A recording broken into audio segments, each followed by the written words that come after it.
नमस्कार दोस्तों, कैसे हैं आप सभी। तो दोस्तों आशा करता हूं आप सभी बहुत अच्छे होंगे और स्वस्थ होंगे। जैसे ही दोस्तों आज मैंने आपको रीजनिंग का प्रैक्टिस सेट स्टार्ट कर दिया है। चाहे आप किसी भी एग्जाम की तैयारी कर रहे हो, चाहे आपका एसएससी जीडी हो, सीजीएल हो, सीएचएसएल हो, एमटीएस हो, मतलब ये क्वेश्चन तो हैं, ये ऐसे हैं जो कि आपको प्रीवियस पेपरों में आए हुए होते हैं। तो आपको कुछ नहीं करना है, इस प्रैक्टिस सेट को देखना है और प्रैक्टिस सेट देखने के बाद प्रैक्टिस सेट कैसा लगा हमें कमेंट में बताना है। तो चलिएगा दोस्तों, क्वेश्चन नंबर 1 देखते हैं।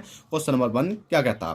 क्वेश्चन नंबर 1 है, दिए गए प्रश्न में प्रश्नवाचक चिन्ह के स्थान पर क्या संख्या होगी। देखिएगा दोस्तों, जब भी आपको इस प्रकार क्वेश्चन दिखाई देता है तो आप घबरा जाते हो, क्योंकि आप देखते हो बड़ी बड़ी डिजिट है और बड़ी बड़ी डिजिट से छोटा छोटा अक्षर कैसे बन पाता है।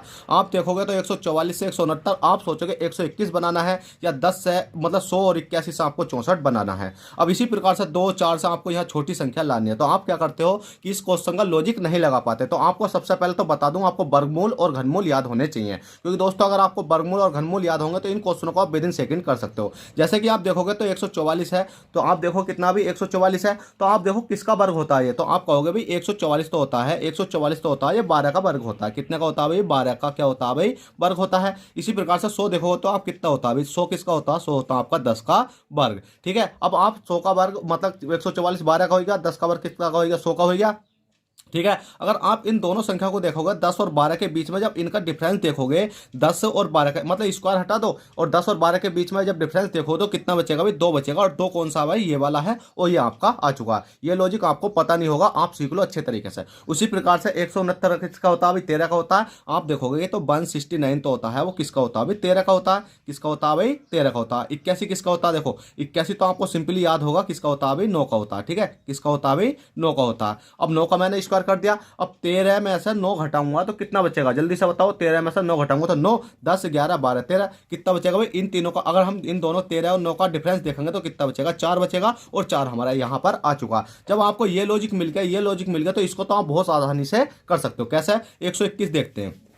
देखो दोस्तों 121 किसका होता है, जल्दी से बताओ। ये 11 का होता है। 11 11 में कितने होते हैं भाई, 121 होते हैं। और 64 किसका होता है भाई, 8 का होता है। अगर मतलब ये किसका होता है, 64। ठीक है, सिंपली मैं यहाँ लिख देता हूँ 64। 64 किसका होता है भाई, 8 का होता है। 8 अट्टे कितने होते हैं भाई, 64 होते हैं। और 11 और 8 का डिफरेंस जब आप देखोगे, 11 और 8 का डिफरेंस देखोगे तो कितने का बैठेगा भाई, बताओ जल्दी से। 11 और 8 का डिफरेंस कितना बैठेगा भाई, 3 बैठेगा। तो इसका मतलब 3 कहाँ पर आ जाएगा, यहाँ पर आ जाएगा। और 3 ही आपका correct answer option number C में देखने को मिल जाएगा। तो देखो दोस्तों, आप क्वेश्चन नंबर 2 देखो। क्वेश्चन नंबर 2 क्या कहता है। और दोस्तों क्वेश्चन नंबर 2 स्टार्ट करने से पहले अभी तक भाई आपने वीडियो को लाइक नहीं करा, जल्दी से वीडियो को लाइक करो। चैनल फर्स्ट टाइम चैनल को सब्सक्राइब करो, क्योंकि दोस्तों मैंने बहुत सारे प्रैक्टिस सेट आपको करा रखे हैं और अब ये नए नए सिरे से प्रैक्टिस सेट कराने की मैंने मतलब कोशिश करी है आपको लिए कि हाँ भाई एक मतलब आप किसी भी एग्जाम की तैयारी कर रहे हो तो ये प्रैक्टिस सेट आपके लिए रामबाण साबित होगा। तो चलिए दोस्तों, क्वेश्चन नंबर 2 है, दिए गए प्रश्न में प्रश्नवाचक चिन्ह के स्थान पर क्या संख्या होगी। प्रश्नवाचक चिन्ह भाई आपको ये वाला दिखाई दे रहा है कि इसके स्थान पर आपको संख्या लानी है। अब दोस्तों इसके स्थान पर संख्या लाने के लिए आपको हमेशा याद रखना चाहिए, जो सीरीज होती है आपकी, ये सीरीज तो होती है कि आपको ये देखना है इस सीरीज में कि बढ़ते क्रम में चल रही है, घटते क्रम में चल रही है, या गुणा के केस में चल रही है। गुणा के केस में चलेगी तो आपका हर चीज का जो क्या होगा भाई, दुगना दिखाई देगा। अब 95 9 दूनी 18, मतलब अगर दुगना दिखाई देता, अगर गुणा के केस में चलती तो 180 समथिंग दिखाई देता। पर दोस्तों यहां तो घटते क्रम में चल रही है, तो आप क्या करना, घटते क्रम में चला कर देखना। अगर 95 से अगर आपको 90 तक जाना है तो कितना करना पड़ा भाई, -5 करना पड़ा। और 90 से 80 तक जाना तो कितना करना पड़ा भाई, -10 करना पड़ा। और 80 से 65 तक जाना तो कितना करना पड़ा भाई, -15 करना पड़ा। आप देखोगे 5 माइनस हो रहा, 10 माइनस हो रहा, 15 माइनस हो रहा, तो आप सिंपली कह सकते हो भाई अगली संख्या कितनी हो जाएगी भाई, -20 हो जाएगी। अब आप कहोगे 20 क्यों हो जाएगी भाई, देखो 5 5 5 दूनी 10 5 15 5 चौके कितने हो जाएगी 20। और 65 में से 20 माइनस करोगे तो कितना बचेगा भाई, आपका बचेगा 45। और 45 जैसे ही बचा, 45 आपका करेक्ट आंसर हो जाएगा। ऑप्शन नंबर कौन सा भाई, बी में देखने को मिल जाएगा। चलिए दोस्तों क्वेश्चन नंबर 3 देखते हैं। क्वेश्चन नंबर 3 क्या कहता है। अगर आपने इस प्रैक्टिस सेट को मैं कहता हूं पूरा देख लिया तो आपको लगेगा भाई हाँ रीजनिंग बहुत आसान है और हम इसको आसानी से कर सकते हैं, चाहे आप किसी भी एग्जाम की तैयारी कर रहे हो।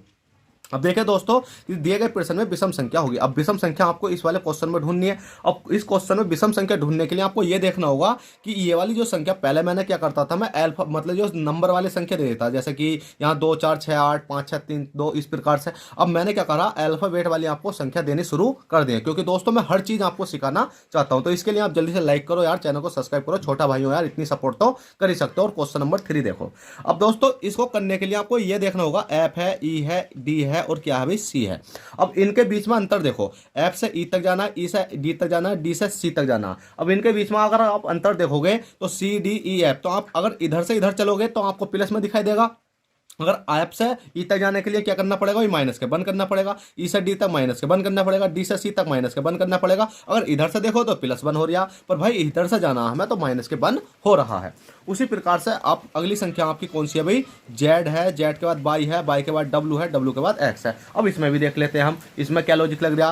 तो भाई लॉजिक लगाने के लिए हमने देखा कि एक्स है, एक्स के बाद बाई, बाई के बाद डब्लू, डब्लू के बाद एक्स, एक्स के बाद बाई, बाई के बाद जेड। अब भाई इसमें तो लॉजिक अलग लग रहा, क्यों? एक्स देखो इसमें लॉजिक क्या अलग लग रहा। अगर आप सिंपल देखोगे तो एक्स है, एक्स के बाद क्या आता है भाई आपका एक्स, वाई आता, वाई के बाद क्या आता, जेड आता। पर दोस्तों इसमें डब्ल्यू के बाद एक्स आ रहा, तो इधर तो प्लस हो रहा है ना, कितना हो रहा है भाई, प्लस के बन हो रहा है, डायरेक्ट प्लस के बन हो रहा है। तो आपका कहने का मतलब ये है, क्या पता हमारा ये सही है या ये सही है, ये सही है या ये सही है। अब देखते हैं वाई, तो डब्लू, डब्लू के बाद एक्स, एक्स के बाद बाई आता, डब्लू के बाद क्या आता एक्स, एक्स के बाद क्या आता बाई। तो भाई इसमें भी कितना हो रहा है भाई, माइनस के 2 हो रहा है, ठीक है। बाई कितना हो रहा है, माइनस के 2 हो रहा है। अब बाई है, बाई के बाद क्या आता है जेड, तो माइनस के कितना हो रहा है भाई, 1 हो रहा। तो इसमें हमारा लॉजिक पता चली कि भाई इसमें तो माइनस माइनस हो रहा है, इसमें प्लस 1 भी हो रहा है, माइनस के 2 भी हो रहा है, प्लस के 1 भी हो रहा है। तो इसका मतलब हम इस वाली संख्या को और देख लेते हैं, यह संख्या में लॉजिक क्या लगता। तो हमने देखा यू है, टी है, एस है और आर है, बस सिंपल इतना देखा। तो हमने देखा आर एस टी यू, तो भाई हमने तो सिंपल इसमें एक ही चीज देखी कि इसमें ही माइनस के 1, इसमें ही माइनस के 1, इसमें ही माइनस के 1। तो इसका मतलब हमें अलग नहीं जाना, क्योंकि जब हमें 2 संख्या एक से मिल जाती है तो तीसरी संख्या जो अलग होती है वही हमारी विषम होती है। तो हम इस वाले ऑप्शन को टिक कर देंगे, ये हमारा राइट आंसर है। चलिए दोस्तों क्वेश्चन 3 हो चुका है, क्वेश्चन 4 समझाता हूँ, बहुत अच्छा क्वेश्चन है। तो देखिए दोस्तों क्वेश्चन नंबर 4 आपकी स्क्रीन पर आ चुका है। क्वेश्चन नंबर 4 कहता है, यदि 2 जनवरी, यहाँ लिख रहा है 2 जनवरी सन 2017 को सोमवार हो तो बताइए इस आधार पर 19 अप्रैल सन 2017 को सप्ताह का कौन सा दिन होगा। और बहुत अच्छा क्वेश्चन है कैलेंडर का, आप इसको समझो कितने आसानी से मैं इसको समझाता हूं। देखिएगा क्वेश्चन कहता है कि 2 है, 2 है JAN, मैंने बस इतना लिख लिया। 2 है जनवरी, कितना लिख लिया भाई, सन 2017 लिख लिया। सन 2017 को क्या है भाई, यहां लिख लेता हूं मैं, सोमवार है, बस इतना लिखना आपको, सोमवार। जैसे जैसे मैं बताता चलूं आपको इसी प्रकार से इन क्वेश्चनों को करना है। तो बताइए इस आधार पर 19 अप्रैल कितना भाई आपका, 19 APR 19 अप्रैल सन 2017, सन 2017 को कौन सा दिन होगा, बस आपको इतना नोट कर लेना है। उसके बाद में आप देखो 2 जनवरी है। अब 2 जनवरी है, जनवरी कितने की होती है, पहले तो आपको ये याद होना चाहिए कि जनवरी तो होती है वो कितने की होती है भाई, क्योंकि 2 जनवरी से हमें क्या पहुंचता है, 19 अप्रैल तक पहुंचना है। तो 2 जनवरी है। अब 2 जनवरी मतलब जनवरी कितने की होती है, 31 की होती है। अब 31 में से आप 2 माइनस करोगे, कहने का मतलब ये है कि 31 माइनस के 2 करोगे तो कितना बचेगा भाई आपका, बताओ जल्दी से, और 29 बचेगा। अब जैसे ही आपका 29 बचा, 29 को आपको भाग देनी है कितने से भाई, 7 से। 7 से भाग दोगे तो 7 चौक कितने होते हैं भाई आपके, 7 चौक होते हैं आपके 28 होते हैं, मतलब 28 होते हैं, बचा कितना 1। बस हमें इस शेष से ही मतलब है और हमें किसी चीज से मतलब नहीं है। अब हमें जनवरी से लेकर अप्रैल तक जाना है, जनवरी से लेकर अप्रैल तक जाना है। तो देखो जनवरी और एफ से फरवरी, एम से मार्च और ए से अप्रैल, मैंने तीनों चीजें लिख ली, जनवरी फरवरी मार्च अप्रैल, क्योंकि हमें 19 अप्रैल तक जाना है। अब हमने देखा जनवरी के, हमने जनवरी 31 की होती है, 31 में से 2 घटाए 29 बचे, 7 को भाग 7 से हमेशा भाग देना है, तो कितना बचेगा 1 शेष, तो हमने 1 यहां पर लिख दिया। अब दोस्तों बात आ जाती है फरवरी की। मेन चीज तो है यही वाली चीज है कि फरवरी, हम यहाँ फरवरी कितने की मानेंगे, और मतलब फरवरी कितने की मानेंगे, 28 की मानेंगे या 29 की मानेंगे। तो इसको समझने के लिए आपको हमेशा याद रखना, जो लीप वर्ष होता है, लीप वर्ष जानते हो आप, लीप वर्ष में फरवरी कितने की होती है भाई, 29 की होती है। अब लीप वर्ष कौन सा होता है, जो कि 4 से कट जाता है। जैसे कि आपकी चल रही है, कितनी चल रही है भाई, देखो मैं इधर करके दिखा देता हूं, सन 2000 कितनी चल रही है भाई, 24 चल रही है। अब 24 को मैं 4 से काटूंगा तो ये पूरी तरीके से कट जाएगी। तो इसका मतलब जो पूरी तरीके से 4 से कट जाती है, 400 से कट जाती है, वो क्या होता है, हमारा लीप वर्ष होता है। और उस वर्ष में क्या होता है भाई, फरवरी हमारी 29 की आती है। पर दोस्तों सन 2017 तो कटने वाला नहीं है। जब सन 2017 नहीं कटेगा तो फरवरी उस वाले केस में कितने की आती है भाई, 28 की आती है। जब दोस्तों फरवरी 28 की है, मैंने यहाँ 28 है, 28 को मैंने 7 से भाग दिया, तो 7 चौक कितने हो गया 28। जब पूरा पूरा चला गया, कुछ नहीं बचा, तो इसका मतलब फरवरी का कोड कितना जाएगा भाई, 0 हमें लिखना है। उसके बाद में मार्च, मार्च देखोगे तो आप मार्च कितने का होता है, जल्दी से बताओ। तो भाई मार्च तो होता है आपका 31 का। जब मार्च 31 का होता है, अगर मैं 31 को देखो बिल्कुल छोटे तरीके से करा रहे हो, 31 को 7 से भाग दूंगा, 7 चौक कितने होते हैं भाई आपके 28 होते हैं। 28 29 30 31 कितने बचे अभी, 3 बचे। तो हमें क्या लिखना है अभी, 3 यहां पर लिख लेना, जो हमारा शेष बचता है। उसके बाद में अप्रैल, अप्रैल कहां तक जाना भाई, हमें अप्रैल ये देखना है कितने का है या कितने का नहीं है। ये देखो अप्रैल का कितनी तारीख दे रखी है, 19 तारीख दे रखी है, बस इतना ही देखना। 19 तारीख को आपको क्या करना है, 19 तारीख को आपको देखो मैं इधर करके दिखा देता हूं, 19 को आपको 7 से भाग देना है। 7 से भाग दोगे, 7 कितना 7, 7 दूनी 14, 7 दूनी 14, 14 गया क्योंकि 7 से 21 ज्यादा हो रहा है 14, 19 में से 14 घटाओ कितना हो जाएगा भाई आपका 5 बचेगा। कितना बचेगा भाई 5 बचेगा। तो 5 आपको यहाँ पर लिख लेना, क्योंकि इस क्वेश्चन को मैंने इतने आसान तरीके से समझाया है कि अगर आप इस क्वेश्चन को समझ गए तो इस प्रकार क्वेश्चन हर एक क्वेश्चन कर सकते हो, चाहे आपको अप्रैल के बाद मई जून जुलाई अगस्त कितना भी लंबी संख्या दे दे, क्योंकि बस आपको यही थोड़ी सी दिक्कत पड़ती है। ठीक है, अब देखेगा दोस्तों, अब 5 बचा, 5 कर लिया। अब इन वाली संख्या को टोटल जोड़ो, 5 3 8 से कितना हो गया भाई 9 हो गया। टोटल कितनी हो गई भाई 9 हो गई। अब 9 को दोस्तों आपको एक ही काम करना है, 7 से भाग दे देना। 7 ही करना, कितना हो गया भाई 7 हो गया। 9 में से 7 घटाएंगे कितना बचेगा 2 बचेगा। अब जोन सा 2 दिया क्या बचा भाई शेष, बस मैन इसका ही खेल है, तो इसमें प्लस के 2 कर दो। प्लस के 2 जोड़ दिया तो सोमवार में प्लस के 2 जोड़ोगे कितना हो जाएगा, सोमवार मंगल, मंगल के बाद क्या आ जाएगा भाई बुध आ जाएगा। तो आपने लिख लिया बुधवार। अब देखो इतना सिंपल क्वेश्चन है, बुधवार आपका right answer option number B हो जाएगा। तो दोस्तों इसी प्रकार के क्वेश्चन समझने के लिए, क्योंकि मैं आपको हर प्रकार के क्वेश्चन समझाऊंगा, तो उसके लिए चैनल को सब्सक्राइब करके रखना और वीडियो पसंद आने पर लाइक करके रखना। तो चलिए दोस्तों क्वेश्चन नंबर 4 हो गया। क्वेश्चन नंबर 5 देखते हैं। क्वेश्चन नंबर 5 दोस्तों, क्वेश्चन नंबर 5 आपकी स्क्रीन पर आ चुका है। क्वेश्चन नंबर 5 कहता है कि दिए गए प्रश्न में प्रश्नवाचक चिन्ह के स्थान पर क्या संख्या होगी। अब दोस्तों प्रश्नवाचक चिन्ह आपको दिखाई दे रहा है, हाँ भाई हमें दिखाई दे रहा है, ये वाला है। भले ही मैं प्रश्नवाचक चिन्ह 2 के तनिया बना देता हूँ, पर नीचे में क्या लगा देता हूँ, बिंदु लगा देता हूँ, तो आप इसको समझ ले करो भाई प्रश्नवाचक चिन्ह तो है आपका ये है। अब इसके स्थान पर हमें संख्या लानी है। अब दोस्तों इसके स्थान पर संख्या लाने के लिए आपको ये देखना होगा 5 7 3 से 3 5 7 कैसे बना, 8 4 2 से 2 8 4 कैसे बना। अब दोस्तों आप इसमें लॉजिक लगाते फिरोगे कि 5 की 7 की 3 की मल्टीप्लाई करोगे 357 बनाओगे, इसी प्रकार 8 4 2 की मल्टीप्लाई करके 284 बनाओगे, तो आपका आंसर नहीं आने वाला। अगर आप थोड़ा सा भी दिमाग लगाओगे, थोड़ा सा सेंस लगाओगे, तो इस क्वेश्चन को विद इन सेकंड आप कर सकते हो। कैसे, अगर आप देखोगे 5 है, ठीक है 5 है, 5 कौन सा वाला भी देखो 5 है, गुणा कितना 7 है, गुणा कितना भी 3 है, बराबर में कितना लिख रहा है 3 5 7 लिख रहा। तो आप थोड़ा सा दिमाग लगाओ तो भाई कौन सा ये 5 है ना शुरू वाला, ये भाई बीच में है जा रहा है। कहाँ जा रहा है भाई बीच में जा रहा है। और इस वाले 3 को देखोगे जो लास्ट वाला है सब में शुरू में जा रहा है, और जो बीच वाला है भैया वो सबसे लास्ट में जा रहा है। इसी प्रकार से अगर आप इस वाली संख्या को देखोगे 8 है, 8 गुणा 4 है, 4 गुणा 2 है, तो बराबर कितना हो जाएगा 2 8 कितना हो जाएगा 4 हो जाएगा। अब देखो शुरू वाला कहाँ जा रहा था अभी बीच में, तो इसी प्रकार से जो शुरू वाला है उसको बीच में पहुंचाओ, देखते हैं मतलब है भी या नहीं।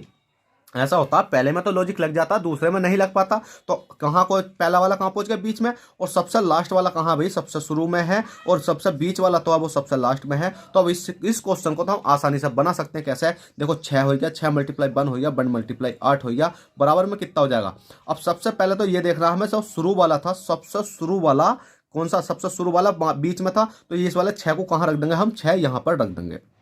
ठीक है, उसके बाद में सबसे लास्ट वाला देखते हैं, तो सबसे लास्ट वाला शुरू में था, तो भाई इस 8 को कहाँ रख देंगे भाई हम यहाँ पर रख देंगे। और जो सबसे बीच वाला था वो कहाँ था भाई सबसे लास्ट में था, तो इसको कहाँ रख देंगे यहाँ रख देंगे। तो चाहो तो आप इस प्रकार से भी इसको बनाकर देख सकते हो कि सिंपल बन रहा है हमारा या नहीं। ठीक है, तो आप देखोगे तो बिल्कुल सेम आपका बना है, तो आपका राइट आंसर हो जाएगा 8 6 1 8 8 8 8 6 1 ऑप्शन नंबर डी। तो चलेगा दोस्तों क्वेश्चन नंबर 5 हो गया। क्वेश्चन नंबर 6 देखते हैं। क्वेश्चन नंबर 6 क्या कहता है। अब क्वेश्चन नंबर 6 है, दिए गए प्रश्न में प्रश्नवाचक चिन्ह के स्थान पर क्या संख्या होगी। अब दोस्तों प्रश्नवाचक चिन्ह आपको ये वाला दिखाई दे रहा है, इसके स्थान पर संख्या लानी है। अब इसके स्थान पर संख्या लाने के लिए ये देखना होगा कि ABC से XYZ कैसा बना। अब दोस्तों इससे सिंपल क्वेश्चन तो आपको मिल ही नहीं सकता। अब मिलने का मतलब ये होता है कि दोस्तों मैंने इस क्लास में आपको बहुत सिंपल क्वेश्चन रखे, अगली क्लास में बहुत अच्छे क्वेश्चन रखूंगा। बस आप इस क्लास को देखते रहना, मतलब आप इस सीरीज को देखते रहना और अपनी रीजनिंग की प्रॉब्लम सॉल्व करते रहना। इसके साथ साथ आपको मैथ की क्लासेस मिलेंगी। तो इस क्वेश्चन में कुछ नहीं है, ABC है, XYZ है, तो सिंपल इसमें एक ही चीज दे रखी है, जो C दिख रहा है आपको, C का विपरीत दिख रहा है भाई X दिख रहा है भाई, ठीक है। और A का विपरीत क्या दिख रहा है भाई, A का विपरीत Z दिख रहा है, B का विपरीत क्या दिख रहा है भाई Y दिख रहा है। तो इसी प्रकार से X हो गया, Y हो गया और Z हो गया, ठीक है। तो सबसे शुरू वाले का क्या हो गया, मतलब ए का विपरीत कौन है, जेड है, तो एक्स का विपरीत कितना हो जाता है भाई, एक्स का विपरीत हो जाता है सी, और वाई का विपरीत क्या हो जाता है भाई बी, और जेड का विपरीत क्या हो जाता है भाई आपका ए। तो भाई इससे सिंपल क्वेश्चन तो मैं मानता हूं कि कहीं पर मिलने वाला नहीं है, पर आपको लॉजिक याद होना चाहिए। तो इसका राइट आंसर हो जाएगा C B A option number D. तो चलिए दोस्तों, आशा करता हूं आई होप ये प्रैक्टिस सेट आपको अच्छे तरीके से समझ में आया हो। तो प्लीज वीडियो को लाइक कर दे, चैनल फर्स्ट टाइम चैनल को सब्सक्राइब कर दे। चलिएगा दोस्तों, चलते हैं, फिर मिलते हैं आपसे किसी नेक्स्ट क्लास में। जब तक मैं bye take care, all the best, Jai Hind, जय भारत।